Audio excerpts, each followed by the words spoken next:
Hi guys, as we all know, our final project is our mortise and tenon joinery project in the form of a plant stand. Feedback I get from students is they really kind of enjoy this project. They're actually making a nifty little 3D object. Um, the detail doesn't matter as much as it does on the picture frame, because if things are just a hair catawonky, no one's gonna really notice. Looks kind of cool. So, and the reason why I like it is because on that final day when things are a little chaotic, you have students that are still sawing, some students that are still chiseling, you have students running out the router table, working on that, and then you have people that you're helping with this final assembly. And this actually goes together pretty quick. We're not going to use glue. I actually make that a talking point for putting this together. Back in the day, before we had nice polymer glues like Tight Bond or whatever, they were always looking for mechanically fastening joints together, and we're going to demonstrate that with this guy today. So first things first, you have to make sure you have a couple dowels cut. These are cut to 7/8 of an inch long, and I have this nifty little dowel cutting jig that I borrowed.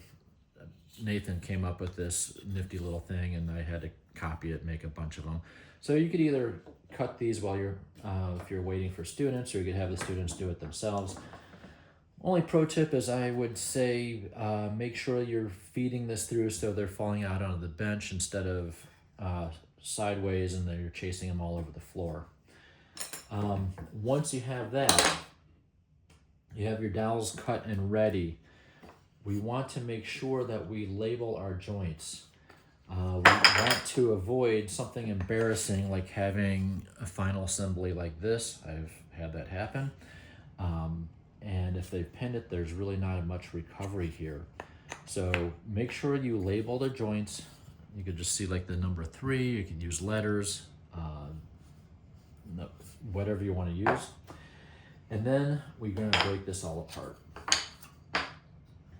We have to get this separated, and if they did a really nice tight job getting this nice and tight, it might be extremely difficult to get this separated any other way. So make yourself a little parting tool, which is really nothing more than a super wide half lap. Get this clamped up and just tap this out and kind of keep track of your pieces here, of course.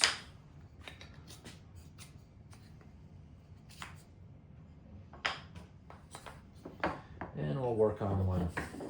We're gonna do one side at a time. Next thing I'll do is I'll have the student kind of just mark with pencil about where that tenon is going to reach inside the joint. And that way, you know, when you're drilling, you need to drill about half. You're gonna have to split that. Doesn't have to be accurate, but you're gonna want to split that so you kind of get a nice chunk of meat of their tenon as it's driven through.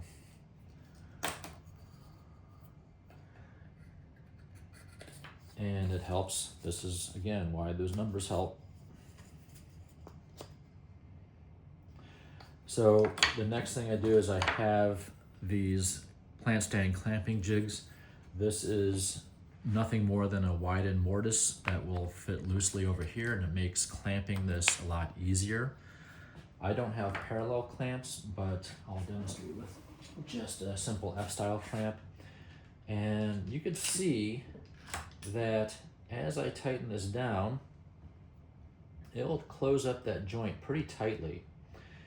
And once you have that clamped up, I'm not going to drill this because I prefer not to put a hole in my bench, but you can just drill right through there, kind of right down the middle, where you're kind of splitting this line and then some, you know that your tenon is somewhere in that area. Once you have that, the only little bit of glue I would recommend would be probably right on the tip of that dowel, so you could, when you drive it in, it's not going to fall out during seasonal shift. And once that's done, you could unclamp it. It's going to hold itself, and we could work on our through tenon, our wedge through tenon. So this I usually do. I don't measure this necessarily. I just kind of draw a line that is about 1/8 of an inch or so, a fat 1/8 of an inch along from the side, so it gives a little bit of flex on these guys, and going just about 2/3 or 3/4 of the way down. Don't want to go all the way down. You don't want to risk having that split.